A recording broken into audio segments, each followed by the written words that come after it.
है everyone. So friend कैसे हैं आप सभी, आशा है आप सभी अच्छे होंगे। सो फ्रेंड लगभग कुछ कॉलेजेस में अब ट्रांजिशनल करिकुलम जो वो स्टार्ट हो गया है और बाकी जहाँ पर कॉलेजेस स्टार्ट नहीं हुए हैं उनके भी कुछ दिनों में क्लासेस स्टार्ट हो जाएगी। तो आप सभी को पता है कि जैसे क्लासेस स्टार्ट होती है तो सबसे पहले आपका क्या होता है, 15 दिन का ट्रांजिशनल करिकुलम प्रोग्राम होता है, जहाँ पर आपको पता है कि एक लेक्चर जो होता है आपका संस्कृत पद्धति का लगता है, जहाँ पर आपको बेसिक स्पोकन संस्कृत के बारे में पढ़ाया जाता है कि कैसे आप बेसिक लैंग्वेज संस्कृत की बोल सकते हैं। तो ये सब होता है, ठीक है। उसके बाद जैसे आपका ट्रांजिशनल करिकुलम एंड हो जाएगा उसके बाद आपकी संस्कृत की मेन क्लासेस स्टार्ट होगी, बाकी सब सब्जेक्ट्स की भी क्या होगी, मेन क्लासेस स्टार्ट होगी आफ्टर 15 डेज ट्रांजिशनल करिकुलम के बाद। इसलिए मैंने सोचा कि चलो मैं आज आपको संस्कृत का सिलेबस बता देता हूँ कि आपको संस्कृत में क्या क्या पढ़ना है, क्योंकि कई लोग कंफ्यूज होंगे, उन्होंने संस्कृत का सिलेबस देखा तो होगा लेकिन उनको समझ में नहीं आ रहा होगा कि ये कैसा सिलेबस है। तो आज मैं आपको इस वीडियो में संस्कृत का फुल सिलेबस बताने वाला हूँ। आपको मैं बताऊंगा कि पेपर 1 में क्या सिलेबस है, पेपर 2 में क्या सिलेबस है। तो आप इस वीडियो को एंड तक देखिए। और जिन लोगों को अगर नहीं पता है कि ये सिलेबस हमें कहाँ पर मिलेगा तो आप मेरा टेलीग्राम चैनल @ayurvedawings मैं आपको ले चलता हूँ, एक बार डेमो दिखा देता हूँ मेरे टेलीग्राम चैनल का। काफ़ी लोग वहाँ पर जुड़े हुए हैं, तो आप देखिए ये है मेरा टेलीग्राम चैनल है @ayurvedawings। इसका लिंक आपको मेरे डिस्क्रिप्शन में मिल जाएगा, इस वीडियो के डिस्क्रिप्शन में, वहाँ से आप ज्वाइन कर लीजिए। आप देखिए वहाँ पर मैंने सारे सिलेबस, ये जो सिलेबस है वो अपलोड कर रखा है वहाँ पर, तो वहाँ पर आप चेक कर सकते हैं। साथ में मैंने यहाँ पर संस्कृत के कुछ नोट्स भी अपलोड कर रखे हैं। ये देखिए आप, रुको मैं आपको बताता हूँ। ये देखिए एकदम बेस्ट नोट, आपको बेस्ट डिजिटल नोट्स मैं आपको यहाँ पर प्रोवाइड कर रहा हूँ एकदम फ्री में। ऐसे नोट्स आपको किधर मिलेंगे भी नहीं, और जहाँ पर मिलेंगे वहाँ पर आपको क्या देना पड़ेगा, पैसा देना पड़ेगा। तो उनसे बेहतर मैं आपको यहाँ पर नोट्स करीबन 3 से 4 बुक को इन्वॉल्व करके मैं आपके लिए नोट्स बना रहा हूँ। तो ये देखिए आप, ये देखिए इस तरह से बेस्ट डिजिटल नोट्स मैं आपको प्रोवाइड कर रहा हूँ। तो अगर आपने टेलीग्राम चैनल ज्वाइन नहीं किया तो उसे ज्वाइन कर लीजिए। लगभग बहुत सारे लोग यहाँ पर ज्वाइन हो रहे हैं, मैं करीबन 20 से 25 लोग रोज ज्वाइन हो रहे हैं। तो अगर आप ज्वाइन नहीं किया तो लिंक आपको डिस्क्रिप्शन में मिल जाएगा, ज्वाइन कर लीजिए, ठीक है। चलिए, तो इस तरह से मैंने आपको बता दिया। उसके बाद अगर आप BHMS की स्टूडेंट हैं तो आप भी ज्वाइन कर लीजिए। मैं यहाँ पर BHMS के लिए भी सारे नोट्स अपलोड करने वाला हूँ। कुछ नोट्स मैंने यहाँ पर अपलोड कर रखे, हालांकि मैंने यहाँ पर सिर्फ बुक अपलोड कर रखी है, तो नोट्स जो वो मैं अपलोड कर दूंगा। अभी मेरे को क्या थोड़ा उसके लिए टाइम लगेगा मेरे को, लेकिन फिर भी मैं आपके लिए भी करूँगा, ठीक। चलिए अब उसकी हम बात करते हैं, वापस हमारे टॉपिक पर आते हैं। तो आज मैं आपको संस्कृत का सिलेबस बताने वाला हूँ। तो ये देखिए आप इसे डाउनलोड कर लेना टेलीग्राम चैनल से, ठीक। चलिए ये देखिए, देखो अब क्या होगा, संस्कृत का जो है इसके 2 पेपर होंगे आपके। एक तो क्या होगा पेपर 1, एक मिनट रुको, हाँ पेंसिल कनेक्ट करना भूल गया मैं।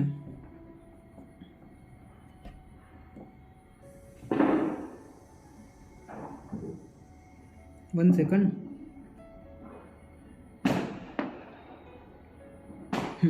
हो गई कनेक्ट। चलिए, तो संस्कृत का 2 पेपर होंगे आपके, ठीक है। पेपर 1 एंड पेपर 2, पेपर 1 और पेपर 2। पेपर 1 भी आपका 100 मार्क्स का होगा और पेपर 2 भी आपका 100 मार्क्स का होगा। और अगर आपको संस्कृत के पेपर में पास होना है तो दोनों पेपर को मिलाकर आपके जो संस्कृत में ओवरऑल मार्क्स कितने होना चाहिए, 100 एबो होना चाहिए, तभी आप संस्कृत पेपर में पास कहलाएंगे, ठीक है। चलिए उसके बाद मैं आपको ये देखिए, आप संस्कृत पेपर 1 होगा 100 मार्क्स का, पेपर 2 रहेगा 100 मार्क्स का, और पेपर 2 जो रहेगा उसमें क्या होगा, 80 मार्क्स का आपका पूरा संस्कृत रहेगा और 20 मार्क्स का यहाँ पर क्या रहेगा, आयुर्वेद इतिहास रहेगा, आयुर्वेद इतिहास, ठीक है। इस तरह से साथ में यहाँ पर संस्कृत का आपका प्रैक्टिकल भी होने वाला है, तो जिसमें से वाइवा के रहेंगे 75 मार्क्स। और आपको अभी पता नहीं होगा शायद, लेकिन जब आपका नोटिफिकेशन आएगा तो आपको इलेक्टिव सब्जेक्ट्स जो होते हैं वो भी सिलेक्ट करना होगा, उसके लिए आपको रजिस्ट्रेशन भी करना होगा, जो कि 10 मार्क्स आपको वहाँ से मिलेंगे। और जो इंटरनल असेसमेंट होंगे तो संस्कृत में उसके मार्क्स रहेंगे 15 मार्क्स। तो इस तरह से प्रैक्टिकल मार्क्स रहेंगे आपके 100 के और थ्योरी का रहेगा 200। तो इस तरह से टोटल जो मार्क्स रहेंगे प्रैक्टिकल को मिलाकर, इंटरनल असेसमेंट को मिलाकर, थ्योरी को मिलाकर संस्कृत में कितने रहेंगे, 300 रहेंगे, ठीक है। चलिए अब मैं आपको सिलेबस बताता हूँ कि पेपर 1 में आपको क्या सिलेबस पढ़ना है, पेपर 2 में क्या सिलेबस पढ़ना है। ये देखिए आप, चलिए मैं डायरेक्ट, तो हाँ देखिए, तो पेपर 1 जो है, देखो मैंने आपको बताया कि संस्कृत के 2 पेपर होंगे, पेपर 1 पेपर 2। पेपर 1 जो होगा इसमें पूरा ग्रामेटिकल पोर्शन आने वाला है, मतलब संस्कृत ग्रामर जो होगी वो पूरा किस में आएगा, पेपर 1 में आएगा। और पेपर 2 की बात करते हैं तो पेपर 2 में 80 मार्क्स जो होगा वो संस्कृत का रहेगा, जिसमें पंचतंत्र की कहानी आ जाएगी, मैं आपको डिटेल में बताऊंगा। साथ यहाँ पर क्या आ जाएंगे, अन्वय आ जाएंगे, और भी चीज़ यहाँ पर आएगी, वो मैं आपको बताऊंगा डिटेल में आगे। और साथ में यहाँ पर 20 मार्क्स का क्या रहेगा, आयुर्वेद इतिहास रहेगा। और आयुर्वेद इतिहास जो है इसके सिर्फ और सिर्फ क्या आएंगे, MCQ आएंगे। तो आपका जो सेकंड पेपर होने वाला है संस्कृत का, उसमें जो MCQ आएंगे 20 मार्क्स के, वो कहाँ से आएंगे, आयुर्वेद इतिहास से आएंगे। तो मैं आपको डिटेल में आगे बताऊंगा। तो मैंने आपको क्या बताया कि पेपर फर्स्ट जो है वो पूरा ग्रामेटिकल पोर्शन होने वाला है। पूरे संस्कृत का व्याकरण जो है वो किस में रहेगा, पेपर 1 में रहेगा। तो देखते हैं क्या क्या रहेगा ग्रामेटिकल पोर्शन में। तो सबसे पहला जो चैप्टर रहेगा वो रहेगा संस्कृत वर्ण परिचय। इसके नोट्स भी मैंने अपलोड कर रखे हैं मेरे टेलीग्राम चैनल पर, वहां से आप उसे डाउनलोड कर लीजिए। क्योंकि आपका जैसे ट्रांजिशनल करिकुलम एंड होगा तो आपको सबसे पहले ये चैप्टर पढ़ाया जाएगा। एकदम बेसिक चैप्टर है ये। अगर आपको चैप्टर अच्छे से आ गया तो आपको सारी चीजें आगे जो है संस्कृत की वो क्या हो जाएगी, आसान लगने लगेगी। यहाँ पर माहेश्वरी सूत्र आता है, उच्चारण स्थान, बाह्य प्रयत्न और अभ्यंतर प्रयत्न। तो मैंने सारे नोट्स इसके अपलोड कर रखे, तो आप उसे डाउनलोड कर लेना। उसके बाद सेकंड रहेगा आपका संज्ञा। संज्ञा आपको पढ़ना होगा, इसके भी मैंने यहाँ पर नोट्स अपलोड कर रखे हैं। उपसर्ग, इसके नोट्स मैं अपलोड कर दूंगा। फिर यहाँ पर अव्यय रहेगा, ठीक है। उसके बाद कारक, उसके बाद संधि, उसके बाद संधि के बाद समास, समास के बाद शब्द रूप, शब्द रूप के बाद धातु रूप, धातु रूप के बाद प्रत्यय, और प्रत्यय के बाद विशेषण विशेष्य। तो अगर हम बात करें कि संस्कृत का जो आपका पेपर होने वाला है, कौन सा, संस्कृत का पेपर फर्स्ट, इसमें जो टोटल चैप्टर रहेंगे वो कितने रहेंगे, 11 रहेंगे। और पेपर फर्स्ट जो है वो पूरा का पूरा कैसा रहेगा, ग्रामेटिकल पोर्शन रहेगा। पूरा का पूरा ग्रामेटिकल पोर्शन रहेगा। अब यहाँ पर आप सिलेबस को अगर आप डिटेल में थोड़ा एनालिसिस करेंगे तो आपको यहाँ पर पता चल जाएगा कि किस चैप्टर से कितने मार्क्स का आने वाला है। जैसे कि मैं आपको बताऊँ, यहाँ पर आप देखिए संस्कृत वर्ण परिचय जो है इससे 5 नंबर का आएगा। संज्ञा जो इससे 5 नंबर का आएगा। और मैं आपको बता दूं कि जो संस्कृत वर्ण परिचय और संज्ञा है इससे सिर्फ और सिर्फ क्या आने वाले, MCQ आने वाले हैं।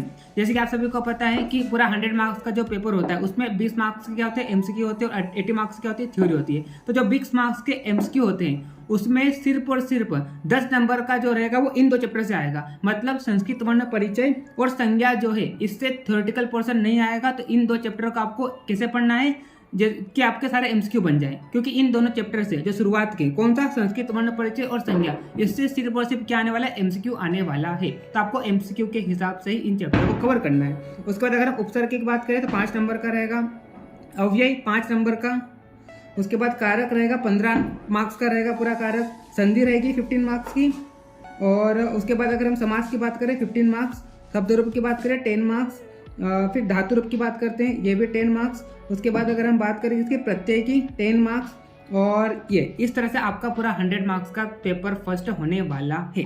ठीक है, चलिए उसके बाद अगर हम बात करते हैं पार्ट 2, मतलब पेपर 2 की अगर हम बात करें तो पेपर 2 जो है वो 2 पार्ट में डिवाइड होगा, पार्ट ए और पार्ट बी। तो पार्ट ए में तो सिर्फ और सिर्फ क्या आएंगे, 20 MCQ आएंगे, जिसमें सिर्फ और सिर्फ क्या रहने वाला है, आयुर्वेद का इतिहास रहने वाला है, आयुर्वेद का इतिहास। और पार्ट बी की बात करें तो इसमें क्या रहेगा, संस्कृत का पोर्शन रहेगा, जिसमें पंचतंत्र की कहानी आ जाएगी और यहाँ पर अन्वय आ जाएंगे। ठीक है, ये सब सारी चीज़ें यहाँ पर आ जाएगी। ठीक, तो देखिए आप, अगर मैं डिटेल में बात करूँ तो देखिए पेपर जो सेकंड रहने वाला है 20 नंबर का, तो उसमें सिर्फ क्या होगा, MCQ रहेगा। इसके बाद यहाँ पर निरुक्ति और पर्याय पद जो कि 15 मार्क्स का रहेगा। उसके बाद परिभाषा पदानी 20 मार्क्स की रहेगी। अन्वय लेखनम कितने मार्क्स का रहेगा, पूरा अन्वय 30 मार्क्स का रहने वाला है। उसके बाद पंचतंत्र की कहानी रहेगी 15 मार्क्स की। और जैसे कि मैंने आपको बताया 2 पोर्शन में डिवाइडेड है, पार्ट ए पार्ट बी। तो पार्ट ए जो है उसमें तो कितने चैप्टर हो जाएंगे आपके, 4 चैप्टर हो जाएंगे। क्या आ जाएगा, पंचतंत्र की कहानी आ जाएगी, अन्वय लेखनम आ जाएगा, परिभाषा पदानी आ जाएगी, और निरुक्ति और पर्याय आ जाएंगे। उसके बाद पेपर 2 मतलब पार्ट इसका ही पार्ट बी जो है उसमें से सिर्फ और सिर्फ क्या आएगा, MCQ आएगा। और ये MCQ कहाँ से आने वाला है, आयुर्वेद के इतिहास से आने वाला है। तो आप यहाँ पर देख सकते हैं इसका अगर हम डिटेल में आप देखिए, ये डेरिवेशन व्युत्पत्ति निरुक्ति 5 नंबर की आएगी यहाँ पर, किसकी, आयुर्वेद की। ये देखिए, अब ये इसे आप टेलीग्राम चैनल पर जाइए, डाउनलोड कर लीजिए, डिटेल में आपको पता चल जाएगा कि कौन सा टॉपिक से कितने मार्क्स का आने वाला है। तो यहाँ पर आप देखिए ये 5 नंबर का रहेगा, स्ट्रक्चर, स्पेशलिटीज, टाइम पीरियड, जो आयुर्वेद के संहिता वगैरह इसके टाइम पीरियड रहेंगे। ठीक है, उसके बाद स्ट्रक्चर, कंट्रीब्यूशन, इंपॉर्टेंस, जो लघुत्रयी बहित्रयी है, ये 5 नंबर का यहाँ पर रह जाएगा। उसके बाद मॉडर्न एरा की बात करें, ग्लोबलाइजेशन ऑफ आयुर्वेदा की बात करते हैं, developmental activities in Ayurveda in post independence की बात करें तो 5 नंबर का आपका यहाँ पर रहने वाला है। ठीक है, तो इस तरह से यहाँ पर क्या रहेगा, ये जो आयुर्वेद का इतिहास है इसका पीडीएफ मैंने मेरे टेलीग्राम चैनल पर डाल रखा है। पूरी एक कंप्लीट पीडीएफ मैंने डाल रखी है आयुर्वेद के इतिहास की, तो आप उसे यहाँ पर डाउनलोड कीजिए, आपको पता चलेगा कि किस तरह से आयुर्वेद का इतिहास आपको पढ़ना है। ठीक है, चलिए। और जो मैं अपने जो खुद के हैंडमेड नोट्स है, अभी तक तो मैंने हालांकि इसके कंप्लीट नहीं किए, लेकिन जैसे मैं इसके कंप्लीट कर लूंगा तो मैं यहाँ पर आपको प्रोवाइड कर दूंगा। ठीक, चलिए। तो इस तरह से यहाँ पर पेपर फर्स्ट, पेपर 2 रहने वाला है संस्कृत में। पेपर फर्स्ट पूरा का पूरा ग्रामेटिकल रहेगा, जैसे कि मैंने आपको बताया। उसमें क्या आ जाएगा, संस्कृत वर्ण परिचय आ जाएगी, संज्ञा आ जाएगा, कारक आ जाएगा, समास आ जाएगा, विशेषण विशेष आ जाएंगे, और हम बात करें तो और क्या आ जाएगा इसमें। तो इस तरह से यहाँ पर टोटल 11 चैप्टर्स रहने वाले हैं। ठीक है, और उसके बाद अगर हम उपसर्ग हो गया, प्रत्यय होगा, ये भी आ जाएगा। ठीक, और सेकंड पेपर की बात करते हैं, 2 पार्ट में डिवाइडेड, पार्ट ए और पार्ट बी। पार्ट ए जो है उसमें संस्कृत, जिसमें अन्वय, परिभाषा, निरुक्ति और पंचतंत्र की कहानी, 4 चैप्टर। और जो पेपर 2 का पार्ट बी, उसमें सिर्फ और सिर्फ क्या आएगा, एमसीक्यू आएगा, जो कि कहाँ से आएगा, आयुर्वेद के इतिहास से आएगा। तो इस तरह से 2 पेपर रहने वाले हैं। Paper first 100 marks, paper 2 100 marks. ठीक है, तो इस तरह से 200 मार्क्स आपका क्या रहेगा, थ्योरी का रहेगा। और अगर हम प्रैक्टिकल की बात करें तो 100 मार्क्स आपको किससे मिलेगा, प्रैक्टिकल से। 70 मार्क्स जिसमें क्या रहने वाला है, वाइवा रहने वाला है। ठीक है, 10 मार्क्स आपका कहाँ से मिलेगा, इलेक्टिव सब्जेक्ट से। अभी आपका नोटिफिकेशन आएगा तो आप वहाँ पर क्या करेंगे, रजिस्ट्रेशन करेंगे, आपको 3 सब्जेक्ट वहाँ पर सिलेक्ट करना पड़ेगा। तो 10 मार्क्स आपके इलेक्टिव सब्जेक्ट के रहने वाले, और 15 मार्क्स आपको काय के मिलेंगे, इंटरनल असेसमेंट के मिलेंगे। तो इस तरह से आपका यहाँ पर जो 100 मार्क्स का प्रैक्टिकल और 200 मार्क्स की थ्योरी, और इस तरह से 300 मार्क्स का पूरा संस्कृत का पेपर होने वाला है। ठीक है, अब देखिए, अब यहाँ पर थोड़ा और नीचे आएंगे ना पीडीएफ में, तो आपको यहाँ पर पता चल जाएगा कि कौन सा टॉपिक सबसे ज़्यादा इंपॉर्टेंट है। जैसे कि यहाँ पर आप देखिए, संस्कृत वर्ण परिचय की बात करते थे, यहाँ पर आपको देखने को मिलेगा प्रोनाउंस संस्कृत एज पर देयर एप्रोप्रिएट ये। ठीक है, तो इसको देखिए, मस्ट नो, मस्ट नो मतलब आपको इसको पढ़ना ही है। फिर दूसरा आपको यहाँ पर मिलेगा नोज हाउ, मतलब जान लीजिए, इतना ज़्यादा जरूरी नहीं, लेकिन जो मस्ट नो है वो पोर्शन आपको पढ़ना ही है, वहाँ से टॉपिक आने का ज़्यादा चांसेस रहते हैं। उसके बाद डिज़ायर टू नो, मतलब जान लो तो अच्छा है, तो वहाँ से क्या होता है कि कम चांसेस होते हैं आने के। लेकिन मैं आपको बताऊँ, ये जो जितने भी जो एग्जामिनर होते हैं वो इसको फॉलो ही नहीं करते हैं। तो मैं तो आपको बोलूँगा कि हर टॉपिक को अच्छे से कीजिए, क्योंकि मैं अभी एग्जाम देकर आया हूँ और हमको पता है कुछ पेपर हमने दिए थे तो वहाँ पर इन्होंने सिलेबस को तो पूरा फॉलो किया, हालांकि नहीं, कुछ पेपर दिए वहाँ पर इन्होंने सिलेबस को फॉलो नहीं किया, लेकिन संस्कृत में इन्होंने पूरा फॉलो किया। हम तो क्या संस्कृत को एकदम थ्योरी के हिसाब से पढ़ के गए थे, लेकिन इन्होंने पूरा कैसा दिया, प्रैक्टिकल पेज दिया। तो देखते हैं अब क्या रिजल्ट आने वाला है संस्कृत का, वो तो रिजल्ट आने के बाद ही पता चलेगा। तो इस तरह से हमारी थोड़ी वाट लगी है, तो इसलिए मैं आपको बोल रहा हूँ। और मैं आपको जो पढ़ाऊंगा संस्कृत वो किस हिसाब से पढ़ाऊंगा, एकदम प्रैक्टिकल बेस जो होता है उसके बेसिस पर मैं आपको पढ़ाने वाला हूँ। हमारी तो हालांकि वाट लगी, तो मैं आपको उस हिसाब से पढ़ाऊंगा कि जैसे हमारा पेपर आया था। ठीक है, हम तो उसको थ्योरी के हिसाब से पढ़ गए, तो थोड़ी वाट लगी हुई, अब देखते हैं जो भी होगा। ठीक, उसके बाद हम बात करते हैं, हाँ चलिए। तो देखो यहाँ पर आपको डिटेल में मिल जाएगा कि कौन सा टॉपिक आपके लिए बहुत ज़्यादा इंपॉर्टेंट है। जो टॉपिक आपके लिए बहुत ज़्यादा इंपॉर्टेंट है वहाँ पर लिखा रहेगा मस्ट नो। जो कम इंपॉर्टेंट है वहाँ पर लिखा रहेगा नोज हाउ, नोज हाउ। और जो थोड़ा कम है तो वहाँ पर लिखा रहेगा desire to know, desire to know. तो इस तरह से यहाँ पर आपको टॉपिक के इंपॉर्टेंस भी पता चल जाएंगे। तो आप डिटेल में देख लीजिए, क्योंकि वीडियो का लेंथ बड़ा करने से कोई इतना खास बात नहीं है। ठीक है, आपको मिल जाएगा पीडीएफ में, और आप खुद समझदार भी हो तो आप पता कर लेना कि कौन सा टॉपिक आपके लिए इंपॉर्टेंट है। मैंने आपको बता दिया मस्ट नो जो है वो काफ़ी ज़्यादा इंपॉर्टेंट है। उसके बाद डिज़ायर टू नो और नो हाउ, इस तरह से यहाँ पर 3 आपको ऑप्शन मिलेंगे। तो उससे आप पता, मतलब आपको अंदाजा हो जाएगा कि कौन सा टॉपिक इंपॉर्टेंट है। जो मस्ट नो है वो काफ़ी ज़्यादा इंपॉर्टेंट है। ठीक है, चलिए। तो इस तरह से मैंने आपको यहाँ पर पूरा सिलेबस बता दिया। 2 पेपर रहेंगे, पेपर फर्स्ट, पेपर 2। बहुत सारे लोगों को समझ में नहीं आ रहा था, इसलिए मैंने सोचा कि चलो मैं आज मैं आपको बता देता हूँ, क्योंकि कई कॉलेजेस में ट्रांजिशनल करिकुलम स्टार्ट हो गया है और संस्कृत पद्धतियों की क्लास भी हो रही होगी। इसके बाद क्या होगा, मेन क्लासेस होगी, और सबसे पहला जो टॉपिक आपको पढ़ाया जाएगा वो संस्कृत वर्ण परिचय पढ़ा जाएगा। ये संस्कृत का बेसिक है, अगर इसका आपने अच्छे से कवर कर लेते हैं तो आपके लिए आगे की संस्कृत जो क्या हो जाएगी, आसान हो जाएगी। चलिए, तो इस तरह से आज की इस वीडियो में मैंने सारी चीज़ें बता दी आपको, और इसका पीडीएफ आपको मेरे टेलीग्राम चैनल पर मिल जाएगा। तो उसे अगर आपने ज्वाइन नहीं किया तो ज्वाइन कर लीजिए, वहाँ पर काफ़ी लोग इसका बेनिफिट ले रहे हैं। और अगर आपके कॉलेज स्टार्ट हो गए तो आपके कॉलेज वालों को बताइए, मैं वहाँ पर एकदम बेस्ट नोट आपको प्रोवाइड कर रहा हूँ, एकदम बिल्कुल फ्री में। तो तो आप वहाँ पर देख लीजिए। ठीक है, चलिए अब मिलते हैं नेक्स्ट वीडियो में, और नेक्स्ट वीडियो में बाकी सब्जेक्ट का भी इसी तरह आपको सिलेबस बताने वाला हूँ कि कैसे आपका मार्क्स का डिस्ट्रीब्यूशन रहेगा, कौन सा चैप्टर कितने मार्क्स का रहेगा और क्या कौन सा टॉपिक कितना ज़्यादा इंपॉर्टेंट है।